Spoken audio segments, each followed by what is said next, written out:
"You call this garbage food?" my daughter-in-law said, loud enough for the entire table to hear, her voice cutting clean through the soft hum of Thanksgiving chatter like a blade I hadn't seen coming. I remember the exact way the room shifted in that moment, how the clinking of silverware slowed, how the laughter from the other end of the table faded just enough for silence to step in and sit beside me, uninvited and heavy. I kept my hands still in my lap, fingers folded the way I'd taught myself over the years, because reacting would have made it worse. And somewhere deep down, I already knew this wasn't an accident, not a careless comment, not a misunderstanding, but something deliberate, something practiced. The dining room looked exactly how I had imagined it all week. Warm lights reflecting off polished wood, the long table set with my best china, the one I only brought out twice a year, the scent of roasted turkey and rosemary still lingering in the air, everything prepared, down to the smallest detail, as if effort alone could guarantee respect. Daniel sat across from me, his shoulders slightly tense, his eyes not quite meeting mine. And that was the first real confirmation that whatever this was, he had seen it coming or at least chosen not to stop it. Ashley leaned back in her chair, one hand resting lightly on her wine glass, her expression calm, almost bored, as if she had simply pointed out something obvious, something everyone else had been too polite to say. I noticed the way a couple of guests exchanged quick glances, the kind people give when they sense discomfort but don't intend to get involved. And that, more than anything, told me exactly where I stood. I had spent the entire morning in that kitchen, measuring, tasting, adjusting, making sure every dish came out the way Daniel used to love when he was younger, when he would hover by the stove asking when dinner would be ready, when gratitude didn't feel like something that had to be earned. Over and over again, I remembered those years in flashes, quick and sharp, like photographs slipping out of an old album, birthday cakes baked after 12-hour shifts, Christmas mornings where I stayed up past midnight wrapping gifts just to see him smile. Every small sacrifice stacking quietly into a life I believed meant something. And yet here I was, sitting at the same table I had set, feeling like a guest in a house that still carried my fingerprints in every corner.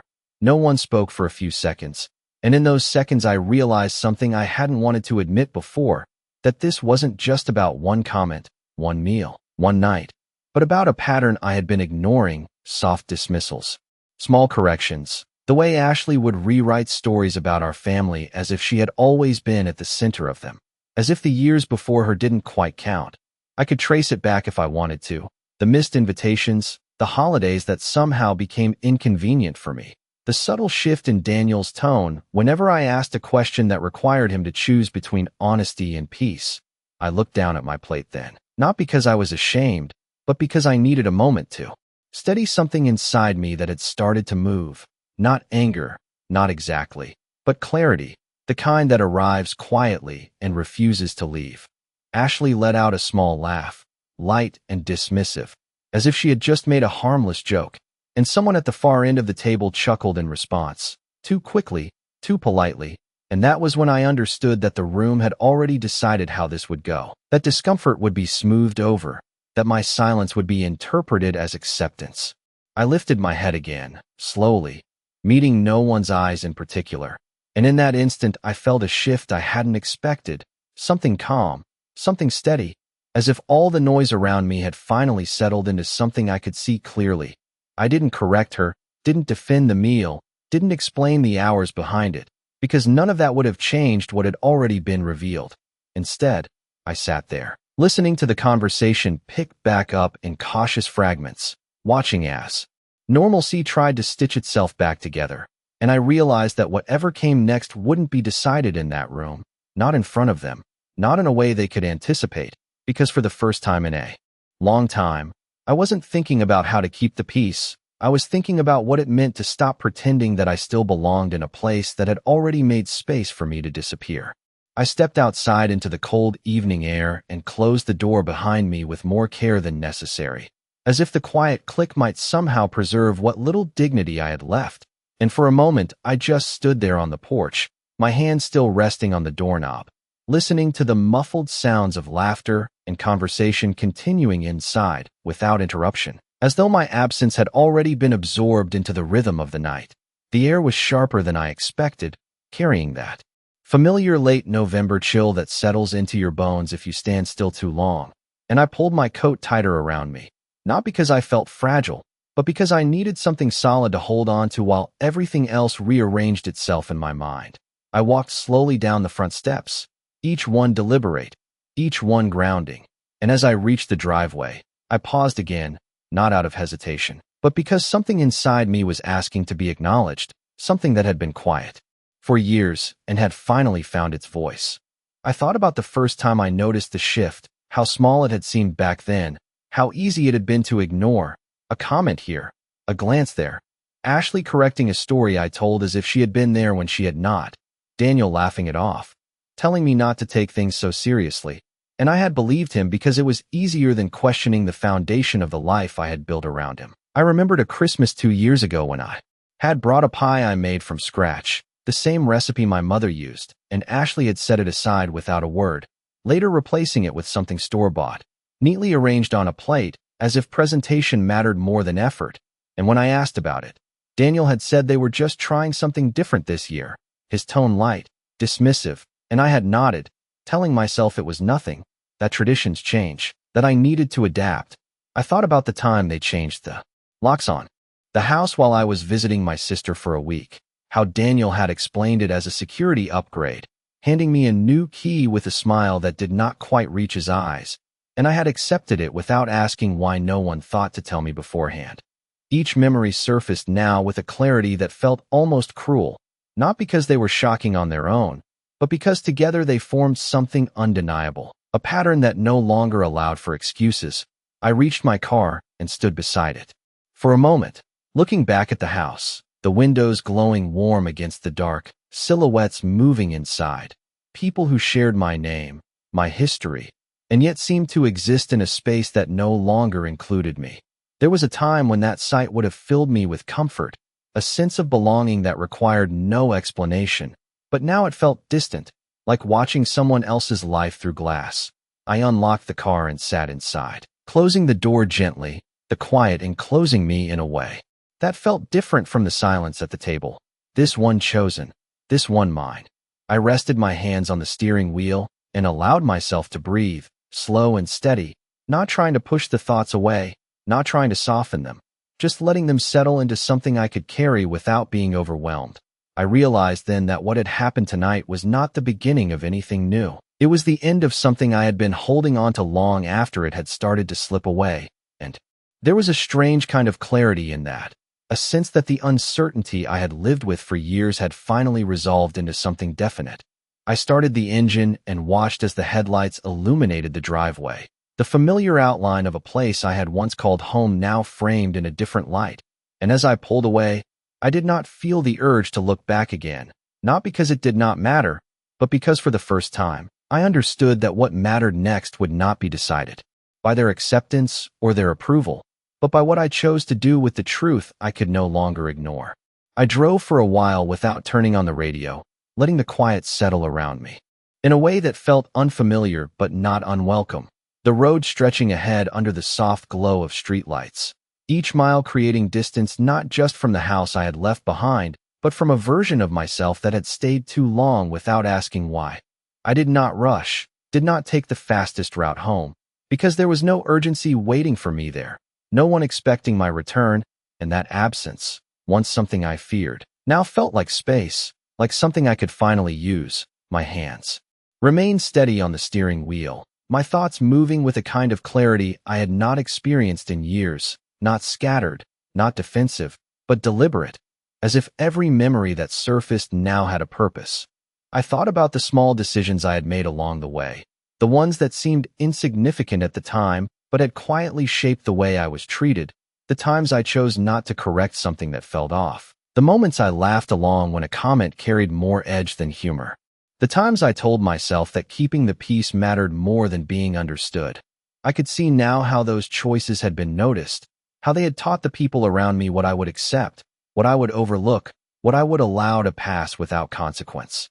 It was not a realization filled with regret, but with awareness, the kind that does not ask you to look backward in anger, but forward with intention. I pulled into my driveway and turned off the engine, the sudden stillness wrapping around me like a quiet acknowledgment that I had arrived somewhere different.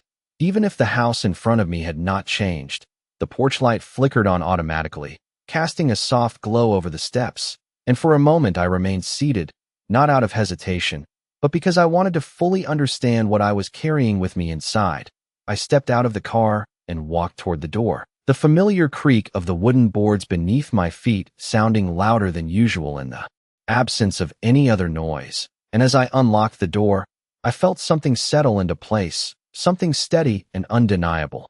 The house was exactly as I had left it earlier that day, quiet, orderly, untouched, and as I moved through the rooms, turning on a lamp here, adjusting a curtain there, I noticed how different it felt to be in a space where nothing had to be explained, where no one was waiting to interpret my actions or measure my worth against their expectations. I set my keys down on the small table by the entrance and removed my coat slowly, hanging it in the closet with care, each movement intentional, each step grounding me further in the present moment.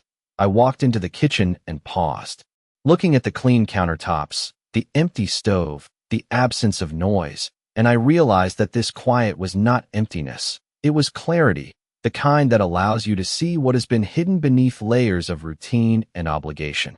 I poured myself a glass of water and sat down at the table, the same table where I had spent countless evenings planning meals, making lists, organizing the details of a life that had once revolved around others. And I let the silence remain, not filling it with distractions, not reaching for something to occupy my mind. I thought about what had happened, not in fragments, not as isolated incidents, but as a complete picture, one that no longer needed to be softened or explained away. And I understood then that the evening had not taken anything from me that I had not already been losing. It had simply revealed it in a way I could no longer ignore. There was a calmness in that realization, a steady sense that whatever came next would not be shaped by reaction, but by choice. And for the first time in a long while, I was not trying to fix something that was not mine to repair. I was considering what it meant to move forward without carrying what had already been set aside. I finished the water and placed the glass gently in the sink, the small sound echoing softly in the room. And as I turned off the light and made my way toward the hallway, I knew that this was not the end of the story, not even close, but it was the moment everything had finally become clear enough for me to begin writing the next part on my own terms. I woke up earlier than usual the next morning, not because I had somewhere to be, but because my mind had already begun sorting through everything with a quiet determination that did not feel rushed or emotional, just focused, as if it had been waiting for the right moment to begin. The house was still, the kind of stillness that usually comes before a busy day, but this time there was no schedule waiting for me, no calls to make, no plans to adjust around someone else's needs. And that difference settled into me in a way that felt unfamiliar but steady. I made a cup of coffee and stood by the kitchen window, watching the light come up slowly over the neighborhood. The same view I had seen for years now appearing slightly altered, not because anything outside had changed, but because I was no longer looking at it with the same expectations. I thought about Daniel, about the years when he relied on me for everything, when every decision, every opportunity, every small success was something we shared, and I realized how naturally that had shifted without ever being discussed. How independence had quietly turned into distance, and distance into something colder, something more deliberate. I carried the coffee to the table and sat down, noticing how easily my thoughts moved now, no longer circling the same questions, no longer trying to justify what I had seen so clearly the night before. Instead, I began to consider what had been left unsaid, the practical details, the things that had been handled informally for years without needing to be examined too closely. The accounts, the documents, the arrangements that had once been built on trust and assumption. I had always believed that certain things were understood, that my role, my contributions, my place in the family structure were secure simply because they had always been that way. But now I saw how fragile that kind of understanding could be when it was never written down, never defined in a way that could not be easily overlooked. I stood up and walked to the small cabinet in the hallway where I kept important papers, the ones I had organized carefully over time, each folder labeled, each document placed where I could find it without hesitation, and as I opened it, I felt something shift again, not uncertainty, but clarity turning into action. I took out a few folders and carried them back to the table, setting them down in front of me with the same care I had used the night before, not rushing, not reacting, but moving with intention. I flipped through the pages slowly, reviewing things I had not needed to question before: property records, insurance policies, bank statements. All the quiet structures that supported a life but rarely demanded attention until something changed. I noticed details I had not focused on in years: signatures, dates, small notes I had written in the margins, and I realized how much of this had been handled with the assumption that it would always remain as it was, that there would be no need to reconsider who had access, who had influence, who could make decisions. I thought about the way Ashley carried herself, the confidence in her voice, the certainty that she belonged exactly where she was, and I understood now that confidence does not appear without reason. It is built on something: knowledge, expectation, or a belief that things are already arranged in your favor. That thought did not upset me. It simply confirmed what I needed to do next. I gathered a few documents and set them aside, creating a small, separate stack, not large, not dramatic, but enough to mark the beginning of a shift. I did not feel anger as I did this, no urgency to prove anything, only a quiet sense that I was finally stepping into a role I had stepped out of. Without noticing, the one where I decided what mattered and how it would be handled. I finished my coffee and stood there for a moment, looking at the table, the papers, the light now fully filling the room, and I realized that for the first time in a long while, I was not reacting to someone else's actions. I was preparing for my own, not loudly, not in a way that would draw attention, but in a way that would make a difference when the time came, and I knew, with a certainty that did not need to be spoken, that whatever had been taken for granted before would not remain that way much longer. I did not rush to call anyone that morning, not a lawyer, not the bank, not even a friend, because I understood that timing mattered more than speed, and there was a quiet advantage in moving before anyone realized there was something to notice. Instead, I gathered what I needed and placed it neatly into a leather folder I had not used in years, the kind I once carried to meetings back when decisions were expected of me, when my voice held weight without needing to be raised. I chose my clothes with the same care, nothing dramatic, nothing that would draw attention, just something structured, something that reminded me of who I had been before I allowed myself to become secondary in my own life. The drive into town felt different than the night before, not heavy, not uncertain, but purposeful. Each turn familiar, yet carrying a sense of direction I had not felt in a long time.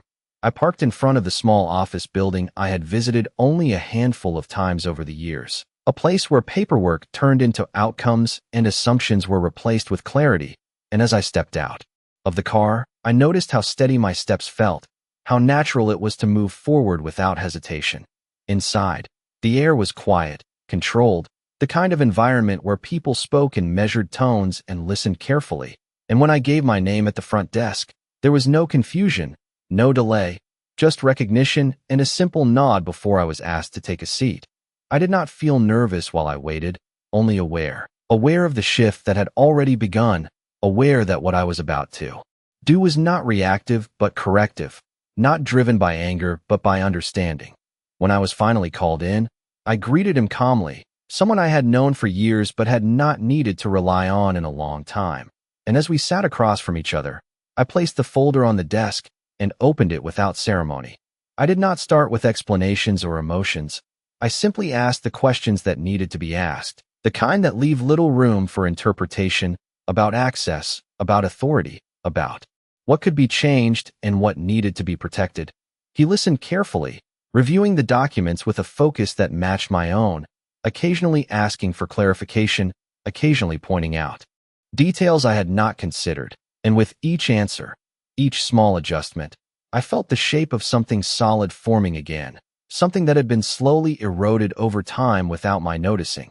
There was no dramatic moment, no single realization that changed everything at once, just a series of precise steps, signatures, confirmations, the quiet work of restoring control in places where it had been assumed rather than secured. I did not mention names unless necessary, did not explain the dinner, did not need to, because the situation spoke for itself through the documents in front of us, through the gaps that needed to be closed and the boundaries that needed to be defined. When it was done, I closed the folder with the same care I had opened it, not because the process was finished, but because the first and most important step had been taken. As I stood to leave, he looked at me for a moment longer than expected, not with concern, not with curiosity, but with a kind of acknowledgment, as if he understood that this was not just about paperwork, but about something deeper being set back into place. I stepped back out into the daylight, the sun higher now, the streets busier, the world moving as it always did, unaware of the quiet shifts happening within it. And as I walked back to my car, I realized that nothing outward had changed yet. No one knew, no one had reacted. And that was exactly how it needed to be, because whatever came next would not be built on confrontation or explanation. It would unfold naturally, steadily, in ways that could not be undone once set in motion. And for the first time in a long while, I was not waiting to see what someone else would do. I was already several steps ahead, moving in a direction they had not even considered. I did not contact Daniel that day, nor the day after, and I noticed how natural that silence felt. Not forced, not heavy, just present, as if something that had once required constant maintenance no longer needed my attention. The phone remained where I left it on the kitchen counter, untouched for hours at a time, and when it did light up, it was never his name, never a message asking if I had made it home safely, never a call to explain, or even to pretend that the evening had not unfolded the way it had. That absence spoke clearly, more clearly than any words he could have chosen, and instead of questioning it, I accepted it for what it was, another piece falling into place. I continued through my days with a quiet consistency, taking care of small tasks that had nothing to do with them, organizing things that had been overlooked, making appointments I had postponed, not because I was avoiding something, but because I was building something that did not rely on their involvement or approval. I returned to the office 2 days later, not for anything urgent, just to confirm details, to ensure that everything we had discussed was moving forward as intended, and the process unfolded exactly as expected, calm, precise, without complication, which told me I had not waited too long, that there was still enough in my control to shape what came next. When I left that building, I did not feel relief. I felt alignment, as if my actions had finally caught up with what I had understood for some time, but had not yet acted on. Later that afternoon, I stopped by the bank, not to make any dramatic changes, but to review, to observe, to ask the kind of questions that reveal more than they seem to at first, and the answers I received confirmed what I had already begun to suspect. That access had been broader than I realized, that assumptions had been made about what would remain untouched, and that those assumptions no longer applied. I did not react, did not show concern. I simply listened, nodded, and noted what needed to be addressed next, because the goal was not to confront, it was to secure, to close gaps quietly before anyone thought to check if they were still open.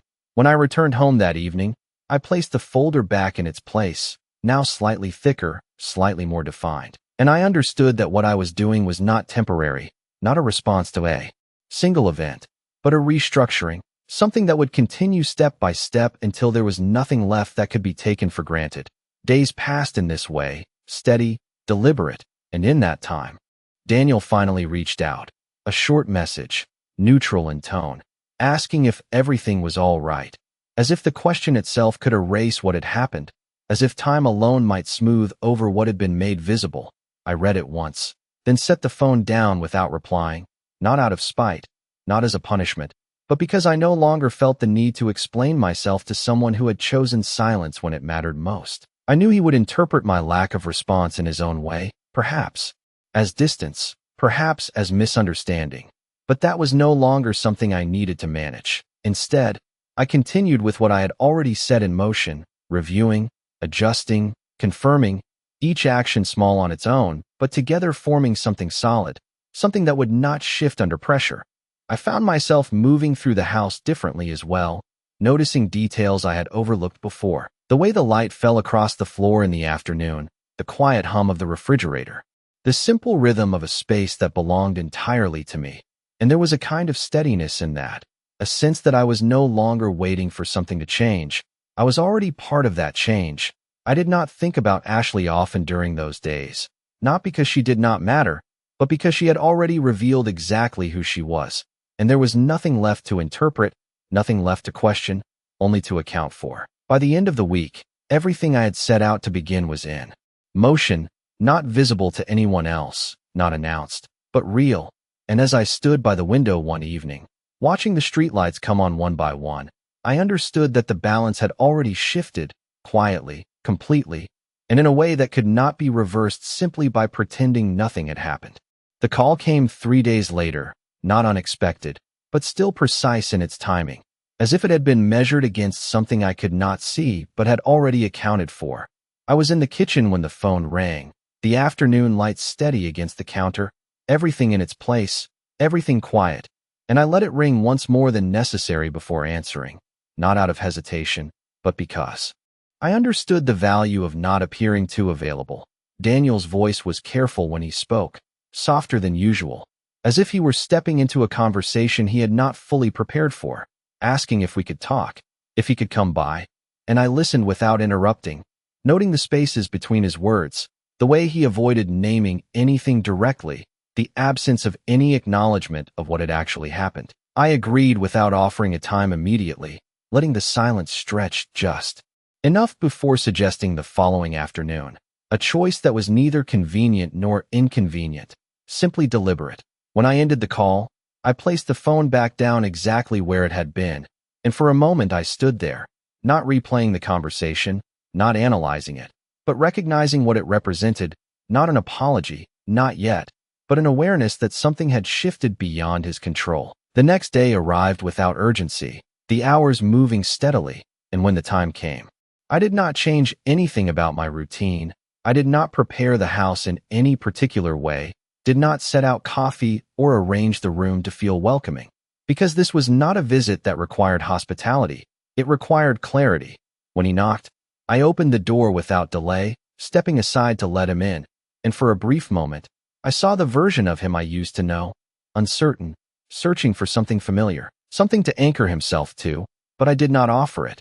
He looked around as if expecting something to be different, perhaps expecting tension or confrontation, but the space remained exactly as it was, calm, unchanged, and that seemed to unsettle him more than anything else.